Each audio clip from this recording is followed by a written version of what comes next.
Assalamualaikum, selamat pagi Bu Lucy. Bu Lucy, terima kasih atas waktu dan kesempatannya. Akan menanyakan beberapa pertanyaan kepada Bu Lucy terkait dari tugas Bu Lucy seorang pemimpin dalam mengambil sebuah keputusan. Yang pertama, selama ini bagaimana Ibu dapat mengidentifikasi kasus-kasus yang merupakan dilema etika ataupun rujukan moral? Baik Ibu, saya akan jawab.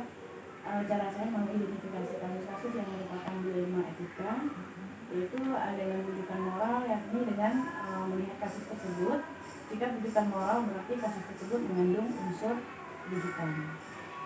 Saat kita mau mengambil keputusan dilema, di sana terdapat kasus yang benar-benar sama. Selama ini bagaimana Ibu menjalankan pengambilan keputusan di sekolah Ibu, terutama untuk kasus-kasus yang mengandung di mana ada dua kepentingan di situ, yaitu kepentingan itu sama-sama benar pada kasus tersebut? Cara saya yaitu untuk kasus yang sama-sama benar, saya menganalisis dulu. Setelah itu menganalisis kasus tersebut, setelah itu misalnya dengan membuat kepentingan orang banyak. Kemudian langkah-langkah atau prosedur seperti apa yang biasa Ibu lakukan selama ini? Menganalisis atau mengidentifikasi kasus tersebut seperti itu. Kemudian Ibu, hal-hal apa saja yang selama ini Ibu anggap efektif dalam pengambilan keputusan pada kasus-kasus dilema etika? Lebih banyak mengandung kebajikan. Kemudian apakah Ibu memiliki sebuah tata cara atau jadwal dalam penyelesaian kasus tersebut? Atau apakah Ibu menyelesaikannya, pokoknya ada kasus Ibu langsung selesaikan di tempat kah? Atau Ibu mempunyai jadwal untuk menyelesaikannya? Atau prosedur seperti apa yang biasanya Ibu jalankan? Untuk aku, untuk penyelesaian masalah. Kemudian, adakah seseorang atau faktor-faktor apa yang akan Ibu jalankan dalam penyelesaian kasus tersebut? Biasanya saya akan meminta pendapat wakil saya atau orang yang saya sudah percaya. Adakah seseorang atau faktor-faktor apa yang selama ini mempermudah atau membantu Ibu dalam mengambil keputusan dalam kasus-kasus dilema etika? Faktor-faktor yang mempermudah saya dalam mengambil keputusan yakni dengan melihat nilai-nilai kebaikan dari kasus tersebut. Berarti yang mengandung nilai-nilai kebajikan ya Bu ya. Oke. Dari semua hal yang telah Ibu sampaikan nih, pembelajaran apa yang dapat Ibu petik dari pengalaman Ibu mengambil keputusan tentang kasus dilema etika tersebut? Bahwa nilai-nilai kebaikan dan menguntungkan banyak orang. Terima kasih atas waktu dan kesempatannya. Assalamualaikum Ibu. Waalaikumsalam warahmatullahi wabarakatuh. Saya akan memberikan beberapa pertanyaan terkait cara Ibu dalam mengambil keputusan.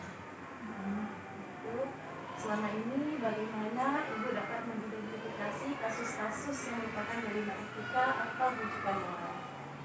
Dilema etika di sini sebagai seorang pemimpin, saya harus bisa memaklumi kondisi yang seperti ini. Untuk kedisiplinan seharusnya memang semua harus hadir jam 7.30 sudah harus masuk. Karena ini kondisi, ini suatu dilema bagi saya untuk menerapkan disiplin juga untuk memahami kondisi ini. Nah, kebijakan yang saya ambil di sini untuk guru-guru yang memang jauh tinggalnya, saya berikan itu. Nah, ini kejadian yang di sekolah kita. Juga saya sudah melarang untuk tidak melaksanakan bimbel. Nah, ternyata di belakang saya tanpa sepengetahuan beberapa guru itu melaksanakan bimbel. Jadi untuk mengatasi ini, saya panggil guru tersebut yang melaksanakan bimbel itu.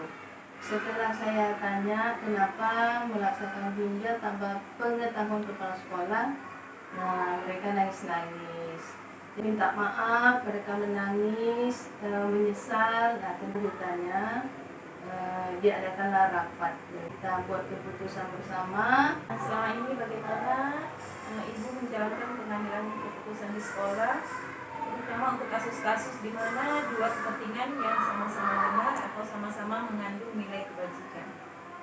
Jadi kita tidak ada memihak ini memihak itu. Jalan tengahnya kita ambil keputusan yang terbaik bahwa anak-anak kedepannya jika melakukan ini lagi maka baru akan kita berikan sanksi. Apa sajakah yang selama ini Ibu anggap efektif dalam pengambilan keputusan pada kasus-kasus dilema etika? Yang paling efektif. Nah, yang paling efektif itu jika terjadi masalah seperti ini kita harus menghadirkan semua pihak yang terlibat, kita hadirkan musyawarah menyelesaikan secara bersama. Apakah Ibu memiliki sebuah tata kelola atau jadwal dalam penyelesaian kasus-kasus yaitu yang terkait dengan kasus-kasus dilema etika? Apakah Ibu langsung menyelesaikan di tempat atau ada jadwal tertentu? Begitu masalah terjadi langsung kita selesaikan, tidak dibiarkan berlama-lama berlarut-larut. Seseorang atau faktor-faktor seperti apa yang Ibu jalankan? Meminta pendapat dari guru-guru yang lain, khususnya guru senior. Kalau begitu mengambil keputusan. Nah, dari semua hal yang telah terjadi, yang telah Ibu sampaikan, pembelajaran apa yang dapat Ibu petik dari pengalaman Ibu mengambil keputusan tentang kasus-kasus dilema etika? Pengalaman untuk mengambil keputusan ini yang pertama kita harus memikirkan dulu dampak baik buruknya sebelum kita mengambil sebuah keputusan. Kemudian yang kedua kita tidak boleh tergesa-gesa dalam mengambil keputusan. Yang ketiga pelajarannya kita tetap memerlukan orang lain dalam mengambil keputusan karena kita ini manusia yang lemah, kita belum tentu benar. Terima kasih Bu atas waktu dan kesempatannya. Sukses ya. Bismillahirrahmanirrahim. Assalamualaikum warahmatullahi wabarakatuh. Baiklah, saya akan menyampaikan hasil wawancara saya bersama dua orang kepala sekolah. Dari hasil wawancara kedua kepala sekolah tersebut, beliau dalam mengambil keputusan dalam kasus dilema etika, beliau menggunakan paradigma rasa keadilan lawan rasa kasihan.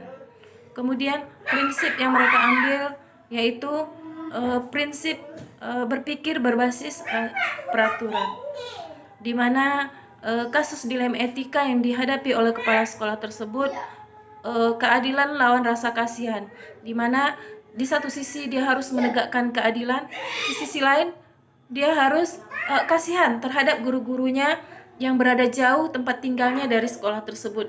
Namun di situ saya tidak melihat 9 langkah-langkah pengujian pengambilan keputusan yang diambil oleh kepala sekolah tersebut. Dari kedua wawancara dengan kepala sekolah tersebut, saya melihat dalam pengambilan keputusan ada persamaannya, yaitu mereka mengambil keputusan dengan rasa peduli dan yang mengandung nilai-nilai kebaikan. Mereka juga akan bermusyawarah dengan majelis guru atau pihak-pihak yang terkait terhadap kasus tersebut, dan yang mengandung nilai-nilai yang banyak mengandung nilai-nilai kebaikannya. Cara mereka mengukur efektivitas pengambilan keputusan yang mereka lakukan mungkin dari hasil musyawarah, suara terbanyak, juga dari kasus-kasus dilema etika yang telah mereka hadapi selama ini.